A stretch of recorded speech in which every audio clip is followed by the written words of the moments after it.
Streaming now at 5:30, a desperate search. New urgency tonight in the search for Today Show host Savannah Guthrie's mother. The family pleading tonight for their mother's return. What authorities are doing to find her and the reward being offered. Controversy heats up as President Trump defends his immigration plan, teases new enforcement surges, and questions the legitimacy of elections in Democratic strongholds. Clear and present terror, that's how one superintendent describes the presence of federal immigration agents near schools, why districts are suing to stop it, and the impact on students. Up next, from rookie to record breaker, the big honor Saints quarterback Tyler Shough is taking home after his first season. And it's game time in the Bay Area, and the city is on high alert. Super Bowl security spans land, sea, and air. How law enforcement agencies are working together to protect fans.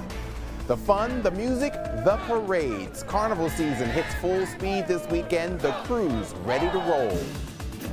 Disney fans, get ready to say I do with a spooky twist. The classic tale that is ready to host weddings. And brace yourselves for one more chilly night. We're standing by to let you know when this cold snap finally breaks.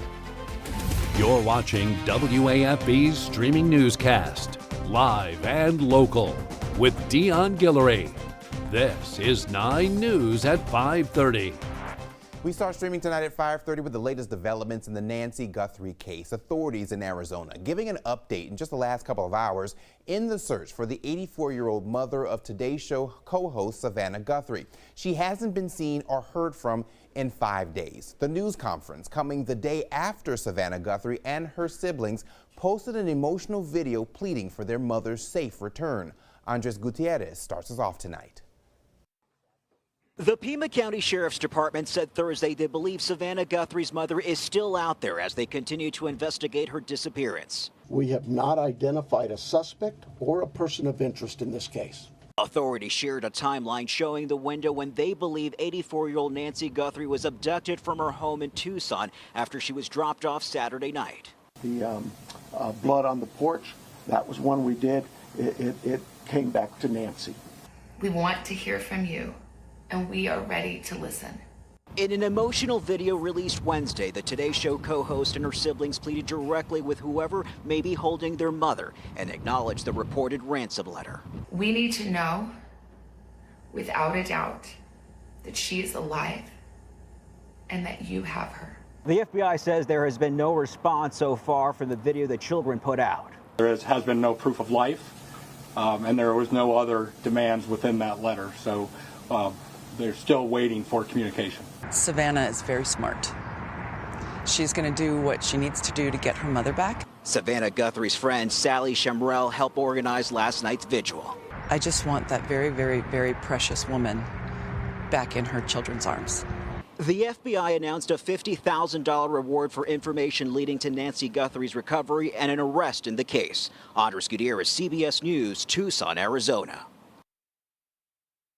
And as we continue to follow this story, we're organizing all our coverage on the WAFB app inside your Roku device. It includes a deeper look into the investigation and interviews with those heading up the search.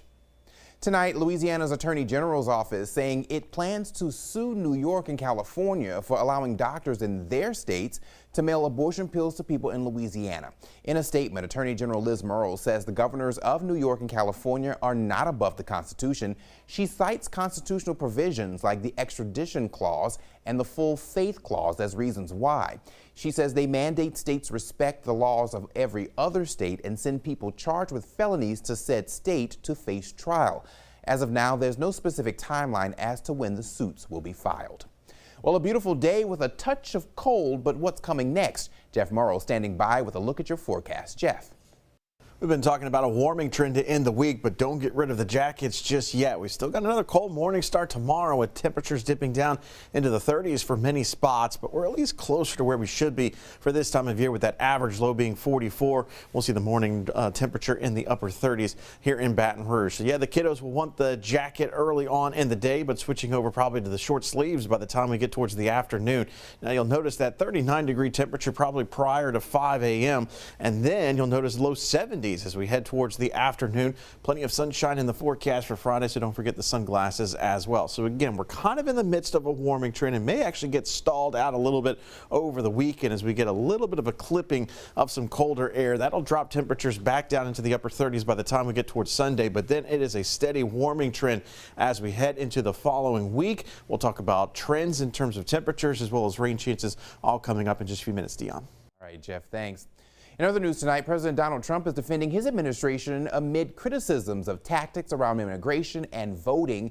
Erica Brown has more from Washington. President Trump told guests at Thursday's National Prayer Breakfast he is not going to fire Kristi Noem. The Homeland Security Secretary has been under fire since the shooting deaths of Minneapolis residents Alex Preddy and Renee Good. Why would I do that? We have the strongest border in the history of our country. But Democrats say they will not fund DHS until the Trump administration agrees to reform its immigration enforcement tactics.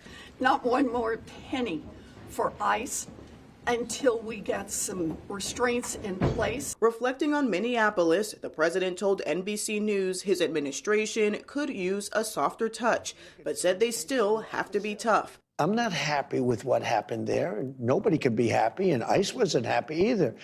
But I'm going to always be with our great people of law enforcement. President Trump is also standing by his Director of National Intelligence, Tulsi Gabbard. The president has said he sent her to Georgia to look into election interference.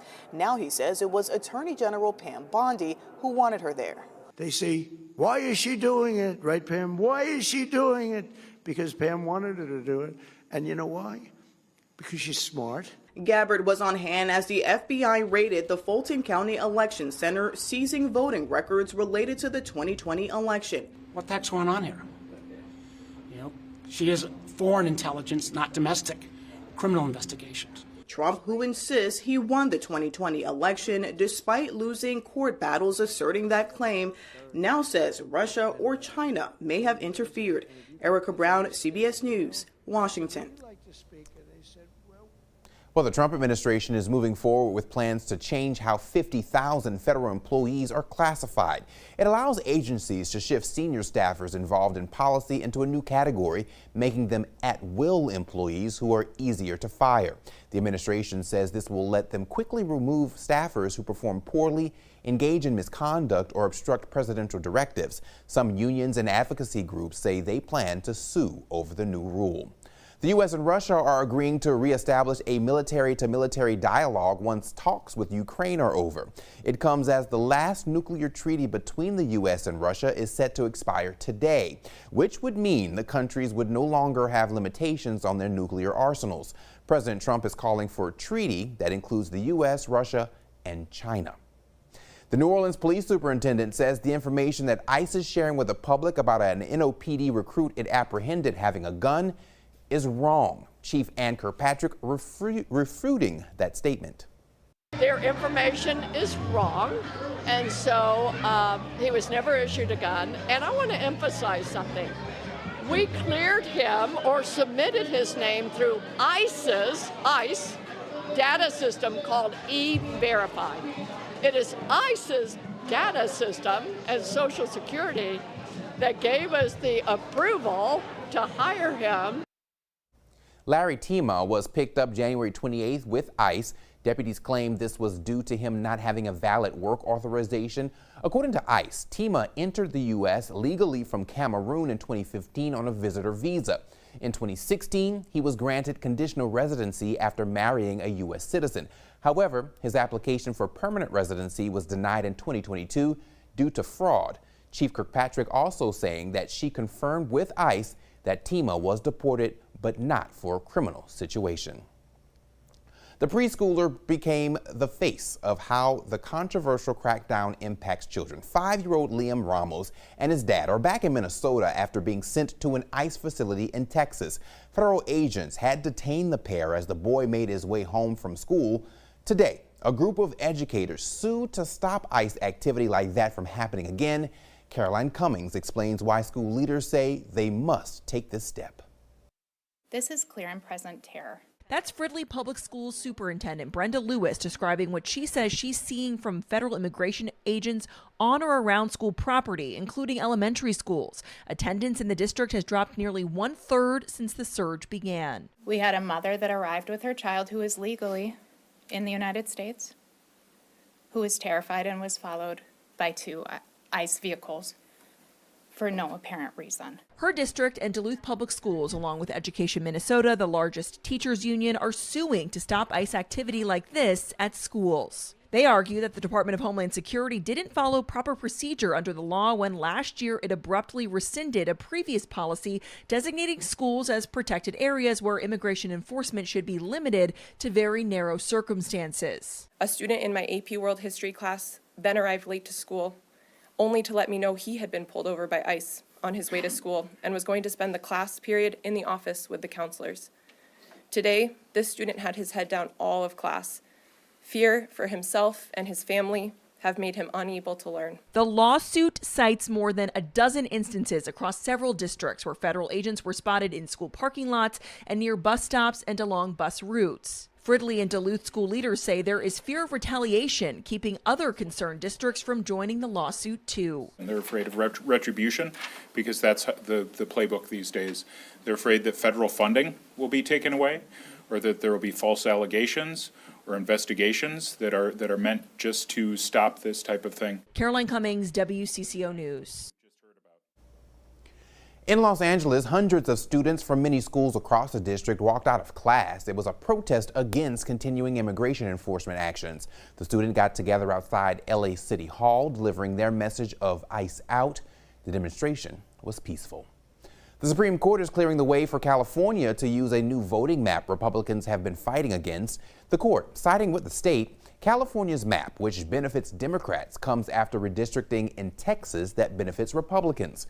That map will put 5 GOP seats in play and was approved by 2/3 of the state's voters in a referendum. Some South Louisiana businesses say they're seeing the recent freeze's impacts on the crawfish supply. LSU Ag Center Professor Greg Lutz adds the recent cold snaps are pushing this year's season back just a little bit, but he says it should improve. Crawfish aquaculture is really at the mercy of Mother Nature. When they're this cold, they're not going anywhere. They're not cooperating. This year, it's going exactly as a regular season of crawfish should be. I'm not concerned about it. I'm actually really excited about it. We have pretty good populations out there. I don't think anyone will have any problem finding crawfish. They say you should begin to see larger crawfish and a drop in prices after Mardi Gras. And speaking of that, Fat Tuesday, less than 2 weeks away, and those celebrations are happening all across our area. Today, Villa Del Rey Magnet School held its annual Mardi Gras Mambo. It started in 2022 and has become a cherished tradition in the school community. They featured marching bands like the one you see here. They're from a few local schools, including Park Forest Middle, Liberty High, and Scotlandville High. This year's Grand Marshal was Student of the Year, Joaquim Lamongo. And carnival season is kicking into high gear this weekend. The Crew of Artemis rolling tomorrow. The Crew of Orion is just one of the parades rolling on Saturday. And the Spanish Town Parade is next Saturday. The WAFB digital team has everything you need to know on WAFB.com and also the 9 News app. Well, tired of the cold? When we come back, Jeff Morrow is tracking the end of this latest cold snap and tells us when we can welcome a warm-up.